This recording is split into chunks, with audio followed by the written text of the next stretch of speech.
دوستو ہمارے چینل پاک ویوز ٹی وی کو سبسکرائب فرمائیں، شیئر فرمائیں اور لائک فرمائیں، شکریہ۔ بسم اللہ الرحمن الرحیم، الحمد للہ رب العالمین والصلاة والسلام علی خاتم النبیین، اما بعد۔ پاک ویوز ٹی وی، محمد منشا۔ السلام علیکم جناب، کیسے ہیں آپ؟ تو آج کا عنوان ہے خان صاحب کی بدزبانی، رانا ثناء اللہ کا استقلال اور سٹوڈنٹس کا ملک بھر میں احتجاج۔ فتح حیات کے عنوان سے ایک مختصر سی اور تازہ سی نظم۔ تو بسم اللہ کہتے ہیں جناب کہ خان صاحب نے ایک دفعہ پھر اپنے لب کھولے ہیں اور پھر ماحول کو بدبودار کر دیا۔ عجیب بات یہ ہے کہ خان صاحب جب بھی بولتے ہیں جی تو فضا کو گویا آلودہ کر دیتے ہیں۔ ویسے تو کہا جاتا ہے کہ آج کل آلودگی بہت ہے، سموگ ہے پاکستان میں یا بعض اور بھی ممالک میں۔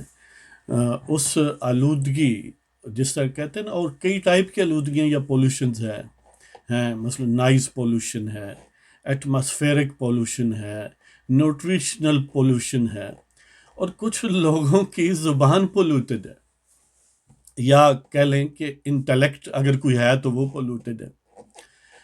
خان صاحب کا مسئلہ یہ ہے کہ اب وہ کیونکہ تہی دامن ہیں اس حوالے سے کمپریہنسولی، کہ ایک تو خالی الدماغ ہیں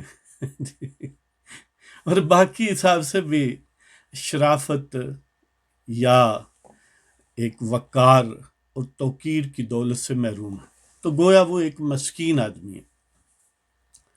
تو جو کسی ظرف میں ہوتا ہے ظاہر ہے وہی باہر آتا ہے۔ دیکھیں، سیاستدانوں کے مخالفین ہمیشہ ہوتے ہیں، کوئی بھی حکومت ہو اس کا حزب اختلاف بھی ہوتا ہے، اس سے اختلاف کرنے والے ود ان پارٹی بھی ہو سکتے ہیں، ود آؤٹ پارٹی بھی ہوتے ہیں، ود ان گورنمنٹ بھی ہوتے ہیں، آؤٹ سائڈ آف گورنمنٹ بھی ہوتے ہیں، اور ان سے یعنی ان کے خلاف بھی باتیں ہوتی ہیں، نقطہ نظر مختلف جو ہیں وہ بیان کیے جاتے ہیں، تنقید بھی کی جاتی ہے، نرم بھی سخت بھی۔ لیکن یہاں پر بڑی یونیک صورتحال ہے کہ جو صاحب حکومت میں ہیں، جو ہمارے منہ زوروں نے بڑی محنت سے جن کو گویا جن میں ہوا بھر کے یہاں پہنچایا ہے، ان کا مسئلہ یہ ہے کہ ان کے پاس نہ تو خیالات ہیں، نہ وہ عالی ظرف ہے، نہ وہ عالی خیال ہے، نہ وہ اولو العزم ہے، اور نہ ہی وہ ریفائنڈ زبان کا مالک ہے۔ یعنی اسے زبان و بیان سے بھی گویا دشمنی ہے باقاعدہ۔ تو جو ہی منہ کھولتا ہے تو وہ گویا جس طرح کسی برتن میں کوئی گندگی ہو تو آپ اس کا ڈھکن کھولیں گے، جتنا بھی آہستگی سے کھولیں یا جتنا تیزی سے کھولیں گے، ایک نتیجہ اس سے برآمد ہوگا اور وہ بدبو ہوگی۔ تو خان صاحب جب بھی بولتے ہیں تو جب بھی منہ یا اپنا لب کھولتے ہیں تو اس میں سے بدبو محسوس ہوتی ہے، پوری فضا کو مقدر کر دیتے ہیں۔ اور اس ملک کی بدقسمتی یہ ہے کہ ان کو وزیر اعظم کہا جاتا ہے، اور منہ زوروں نے یہ گویا پاکستان کو سزا دی ہوئی ہے ورنہ ان کے مخالف بھی تو آخر زبان رکھتے ہیں۔ یہ کیا وجہ ہے کہ وہ اتنی دشنام بازی کیوں نہیں کرتے؟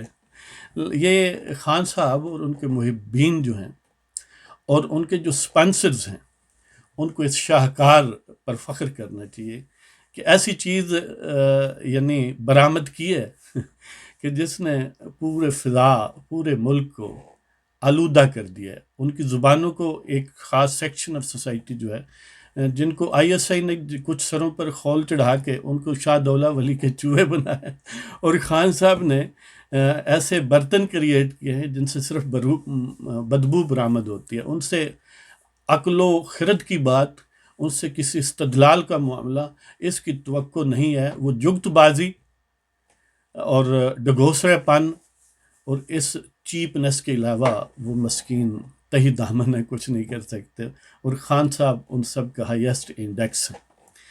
تو اس پر افسوس ہی کیا جا سکتا ہے، اور کیا کیا جا سکتا ہے کہ جب تک عوام کی گردنوں پر وہ ان کے سپانسر سوار ہیں اور یہ سوار ہے، تو اس وقت تک آپ جو ہیں، آپ کی فضا، آپ کا ملک آلودہ رہے گا اس بدبو سے، اور آپ کو پتہ ہے کہ بدبو کا سب سے زیادہ اثر دماغ پر ہوتا ہے۔ تو اب اگلا عنوان ہے رانا ثابت، یعنی رانا ثناء اللہ کی ثابت قدمی ہے استقلال۔ رانا ثناء اللہ کو کئی مہینے ہو گئے، ان کی جیل سے ایٹم بم جادوگروں نے برآمد کیا، اور مزہ ہے ایسی عدالتوں کا جن کے سربراہ آج کل لیکچر دیتے پھرتے ہیں۔ کھوسہ صاحب صبح شام عدل کی خصوصیات بیان کرتے ہوئے اور عدل کے جو ڈسپنسر ہیں یعنی ججز کی وہ جو ہے نا خوبیاں بیان کرتے ہوئے اور گویا ایک واضح پرخیال کا کردار ادا کرتے ہوئے نظر آتے ہیں، لیکن ان کی ناک کے نیچے عدالتیں جو تاریخ رقم کر رہی ہیں وہ سامنے ہے۔ تو ایسے بھاشنوں کا کیا فائدہ جب دیکھیں استقلال، عزیمت اور جرت اتنی اہم اور اتنی مشکل ہے کہ کھوسہ صاحب اور ان کے رفقا صرف 2 دن استقلال کا مظاہرہ کر سکے، تیسری رات میں وہ کیا کہتے ہیں کہ سب کچھ ہی دے دیا، یعنی صرف 48 گھنٹے عزیمت پر قائم رہے۔ اور ان لوگوں کو دیکھیں کہ جو زندگی کے ایک بہت بڑا حصہ عزیمت پر قائم ہیں، اور ان ججوں جو کہ طاقتوروں کی سمجھ لیں پوجا پاٹ کرتے ہیں اور عدل کے نام پر قانون اور آئین کو مروڑ کے طاقتوروں کی خدمت کرتے ہیں، اور ان کے جو نشانہ ہائے ستم ہیں ان پر اپنی جو مشق ہے ظلم و جبر کی اس کو جاری رکھتے ہیں۔ ان کا حوصلہ دیکھ لیں اور ان کا دیکھ لیں، یہ 48 گھنٹے عزیمت کا مظاہرہ نہیں کر سکے اور وہ پوری زندگی بھی کر لیتے ہیں۔ اب یعنی ورسٹ قسم کا جو ایک ٹارچر ہے، جسمانی، ذہنی، اخلاقی، پولیٹیکل اور سوشل، وہ رانا ثناء اللہ ایک بہت زیادہ بیمار شخص ہے، اس کی یعنی لک سے ہی نظر آ رہا ہے، لیکن آفرین ہے اس شخص پر کہ وہ جھکنے کا نام ہی نہیں لیتا۔ پھر بھی یار، یعنی ایسے بھی لوگ اس دنیا میں اس دور ضمیر فروشی میں موجود ہیں، امیجن کریں۔ تو ایسے لوگ جو ہیں وہ انسانیت کا ضمیر ہیں، ایسے لوگ وہ ہیں جن پر یعنی وہ صاحب دل جو ہوتا ہے ظاہر ہے اسے ہی احساس ہوگا نا۔ اب کچھ جو ہی منہ کھولتے ہیں تو بدبو نکلتی ہے۔ اب آپ کو پتہ ہے بدبو کا اور ذہن کا پہلے عرض کیا کہ دماغ بدبو اور خوشبو کا بڑا تعلق ہے۔ جس منہ سے بدبو نکلتی ہے اس دماغ میں بدبو ہوتی ہے، اس کے علاوہ کچھ ہوتا نہیں ہے۔ اب ظاہر ہے ان کو یہ باتیں کیسے سمجھ آ سکتی ہیں کہ عزیمت، حریت اور غیرت اور اہمیت کس چیز کا نام ہے؟ یہ رانا ثناء اللہ سمجھ سکتا ہے جو صبح شام اذیت کا شکار ہوتا ہے، اور پھر بھی جب بھی منہ کھولتا ہے تو عزیمت کا مظاہرہ کرتا ہے، ضمیر فروشی، بے وفائی اور طاقتوروں کے بوٹ مانجنے کی طرف نہیں آتا ہے۔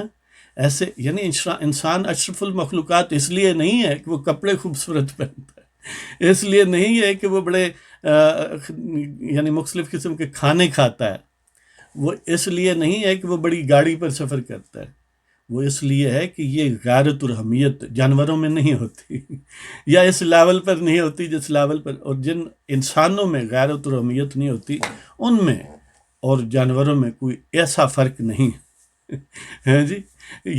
یہ بے شک وہ کیا کہتے ہیں سلوتریوں سے پوچھ لیں اور انتھروپالوجی کے ماہرین سے پوچھ لیں، یہ جانوروں کے ماہرین سے پوچھ لیں اور انسانوں کے ماہرین سے پوچھ لیں۔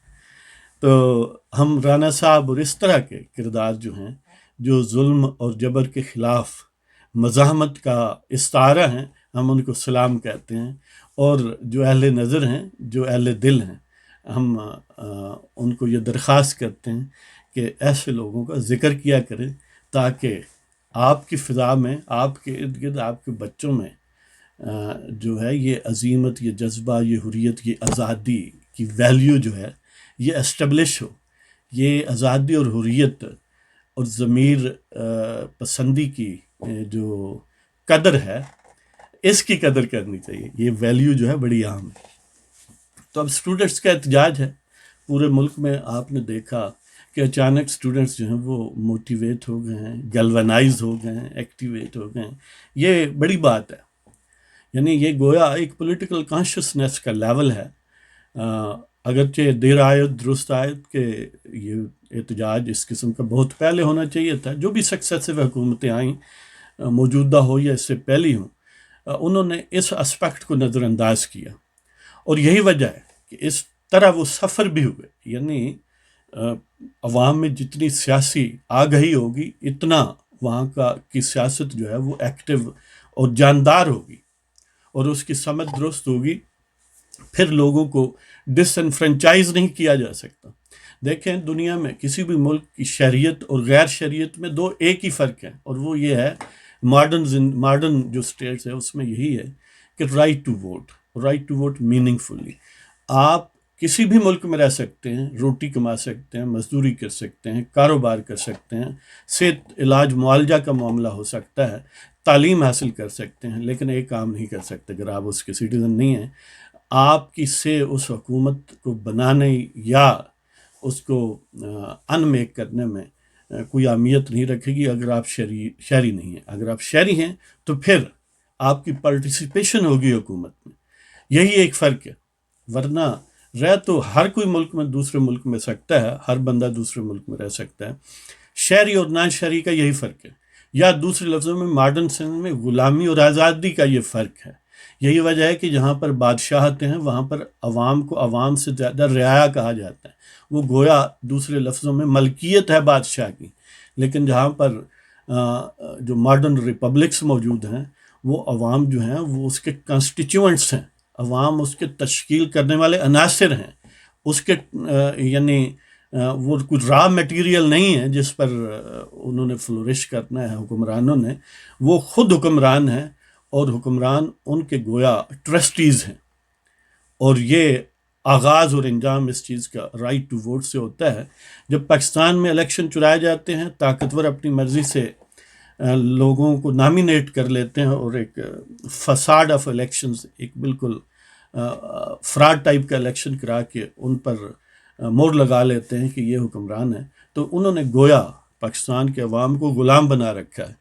پاکستان کے عوام کا حق رائے دہندگی جو ہے اس پر قبضہ کیا ہوا ہے. تو اس لیے ان قبضہ گیروں کے خلاف عوام میں کانشیسنیس پیدا کرنے کے لیے اسٹوڈنٹس یونین بڑی عام ہے. یہی وجہ ہے کہ یہ جو یعنی مطلق العنان مختلف خیلاتوں میں ملبوس لوگ آپ کو نظر آتے ہیں اور اپنے آپ کو ملک کے لیے ناگزیر سمجھتے ہیں اور اپنے چند مہینوں یا چند سال کی ایکسٹینشن کے لیے پورا ملک داؤ پر لگا دیتے ہیں. انہوں نے جو ڈھکن چڑھایا ہوا عوام کے ایک حصے کے ذہنوں پر، اس کو اتارنے کا بہترین طریقہ یہ ہے کہ یہ جو ادارے ہیں تعلیمی وہاں پر اسٹوڈنٹس یونین کو اسٹیبلش کیا جائے، اس کو ری انوینٹ یا ریزریکٹ کیا جائے، ریوائیو کیا جائے، تاکہ اس لیول سے یہ سیاسی تربیت اور سیاسی آگاہی کا آغاز ہو اور پھر وہ یوزفل قسم کے سیاستدان اور شہری بنے اس ملک کے.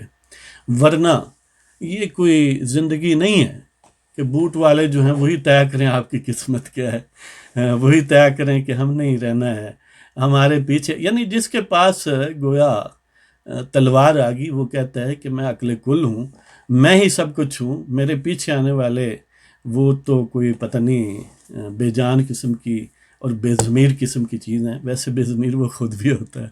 تو اس کے ساتھ ہی فتح حیات کے عنوان سے وہ نظم آپ کی خدمت میں کہ دل کی خلش سے مجبور ہم ازل کہتے ہیں، دل کی خلش سے مجبور ہم ازل کہتے ہیں، دل کی خلش سے مجبور ہم ازل کہتے ہیں. غزل نہیں ازل، غزل نہیں ازل. یعنی ازل ہوتا ہے کسی کو ختم کرنا، اتر آنا، برطرف ہونا. سمجھے ازل و نصب کا وہ مرکب ہوتا ہے کہ بحالی یا برطرفی. یعنی ہم اس کو ڈسمسل سمجھتے ہیں، تباہی سمجھتے ہیں. دل کی خلش سے مجبور ہم عزل کہتے ہیں، وہ منہ زوروں کی خدمت کو عدل کہتے ہیں. دل کی خلش سے مجبور ہم عزل کہتے ہیں، وہ منہ زوروں کی خدمت کو عدل کہتے ہیں، آشفتہ سروں کو وارفتگی عزیز از جاں ہے، آشفتہ سروں کو وارفتگی عزیز از جاں ہے، کچھ تو ضمیر فروشی کو عقل کہتے ہیں، دل کی خواہش سے مجبور ہم عزل کہتے ہیں، وہ منہ زوروں کی خدمت کو عدل کہتے ہیں، آشفتہ سروں کو وارفتگی عزیز از جاں ہے، کچھ تو ضمیر فروشی کو عقل کہتے ہیں، کسی کو طاقت کا پٹا زینت زیست لگتا ہے، کسی کو طاقت کا پٹا زینت زیست لگتا ہے، اہل نظر تو کہ غلامی کو بد شکل کہتے ہیں، یعنی کسی کو تو لگتا ہے کہ وہ طاقتوروں کا گویا ان کے بوٹوں کا تسمہ بن گیا ہے، تو اب گویا اس نے زندگی کی معراج پا لی ہے، اسے زینت زیست حاصل ہوگی ہے، لیکن اہل نظر جو ہیں وہ توق غلامی کو ایک بد شکل چیز سمجھتے ہیں۔ تو کسی کو طاقت کا پٹا زینت زیست لگتا ہے، اہل نظر توق غلامی کو بد شکل کہتے ہیں، اور غیرت بیچ کر سانس لینا انہیں حیات لگتا ہے، غیرت بیچ کر سانس لینا انہیں حیات لگتا ہے، اہل عزت نفس اسے اپنا ہی قتل کہتے ہیں، غیرت بیچ کر سانس لینا انہیں حیات لگتا ہے، اہل عزت نفس اسے اپنا ہی قتل کہتے ہیں۔ وہ یعنی جو ہوتے ہیں نا عزت نفس رکھنے والے لوگ، وہ اپنی غیرت کو بیچ کے کوئی مراعات حاصل کرنا، اس کو اپنی ذات کا، اپنی عزت کا، اپنی زندگی کا اختتام اور قتل سمجھتے ہیں۔ لیکن جو غیرت سے محروم لوگ ہیں مسکین، وہ کہتے ہیں کہ ہر قیمت پر ہر پستی کو چومنا ہے صرف زندگی کے لیے، کہ غیرت بیچ کر سانس لینا انہیں حیات لگتا ہے، اہل عزت نفس اسے اپنا ہی قتل کہتے ہیں، وہ زندہ رہنے کے لیے ہر پستی کو چومتے ہیں، وہ زندہ رہنے کے لیے ہر پستی کو چومتے ہیں، برائے فتح حیات ہم موت کو اصل کہتے ہیں، وہ زندہ رہنے کے لیے ہر پستی کو چومتے ہیں، برائے فتح حیات ہم موت کو اصل کہتے ہیں، دل کی خلش سے مجبور ہم عزل کہتے ہیں، دل کی خلش سے مجبور ہم عزل کہتے ہیں، عین سے ہیں جی، دل کی خلش سے مجبور ہم عزل کہتے ہیں، وہ منہ زوروں کی خدمت کو عدل کہتے ہیں، آشفتہ سروں کو وارفتگی عزیز از جاں ہے، کچھ تو ضمیر فروشی کو عقل کہتے ہیں، کسی کو طاقت کا پٹا زینت زیست لگتا ہے، اہل نظر تو کہ غلامی کو بد شکل کہتے ہیں، غیرت بیچ کر سانس لینا انہیں حیات لگتا ہے، اہل عزت نفس اسے اپنا ہی قتل کہتے ہیں، وہ زندہ رہنے کے لیے ہر پستی کو چومتے ہیں، برائے فتح حیات ہم موت کو اصل کہتے ہیں۔ اس کے ساتھ ہی آپ کی اجازت چاہتے ہیں، انشاءاللہ پھر حاضر ہوں۔